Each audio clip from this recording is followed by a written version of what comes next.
1% മാറ്റം കൊണ്ടുവന്നപ്പോൾ ബ്രിട്ടനിലെ മോശമായിട്ടുള്ള സൈക്ലിംഗ് ടീം വേൾഡ് ചാമ്പ്യൻസായി മാറി എന്ന് പറഞ്ഞാൽ നിങ്ങൾ വിശ്വസിക്കുമോ? എന്നാൽ അങ്ങനെ ഒരു സംഭവം ഉണ്ടായിട്ടുണ്ട്.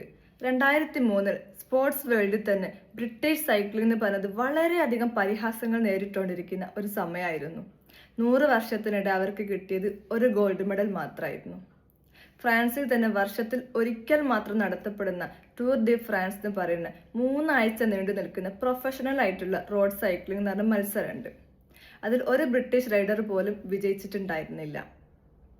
പ്രമുഖരായിട്ടുള്ള സൈക്ലിംഗ് ടീം അവരുടെ സൈക്കിൾസ് ഈ ഒരു ടീമിന് കൊടുക്കാൻ പോലും തയ്യാറായില്ല. കാരണം എന്താണെന്ന് വെച്ചാൽ അത് ആ കമ്പനിക്കാരുടെ സെയിൽസിനെ ബാധിക്കുമോ എന്ന് അവർ പേടിച്ചു. അങ്ങനെ നിൽക്കുന്ന സമയത്താണ് ആ ടീമിൻ്റെ പെർഫോമൻസ് ഡയറക്ടറായിട്ട് ഡേവ് ബ്രേസ്ഫോർഡ് എന്ന് പറഞ്ഞ വ്യക്തി എത്തുന്നത്. അദ്ദേഹത്തിൻ്റെ സ്ട്രാറ്റജി എന്താണെന്ന് വെച്ചാൽ മാസീവായിട്ടുള്ള ചേഞ്ചുകളെ കൊണ്ടുവരിക എന്നതോ അല്ലെങ്കിൽ ഒറ്റ ദിവസം കൊണ്ട് വലിയ മാറ്റത്തിനെ കൊണ്ടുവരിക എന്നതൊന്നും അല്ലായിരുന്നു. അദ്ദേഹത്തിൻ്റെ സ്ട്രാറ്റജിക്ക് അദ്ദേഹം പറയുന്നത് അഗ്രിഗേഷൻ ഓഫ് മാർജിനൽ ഗെയിൻസ് എന്നാണ്. അതായത് അവർക്ക് എന്താണോ ഉള്ളത് ആ ഉള്ളതിൽ 1% ഇമ്പ്രൂവ്മെൻറ്റിനെ കൊണ്ടുവരിക എന്നത്. അപ്പോൾ ചെറിയ മാറ്റത്തിൽ അവർ ഫോക്കസ് കൊടുത്ത സമയത്ത് അല്ലെങ്കിൽ ചെറിയ കാര്യത്തിൽ അവർ ഫോക്കസ് കൊടുത്ത സമയത്ത് വലിയ റിസൾട്ടിനെയാണ് അവർക്ക് കൊണ്ടുവരാൻ പറ്റിയത്.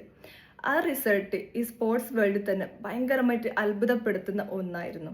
അതെങ്ങനെയെന്നത് അടുത്ത വീഡിയോയിൽ നോക്കാം.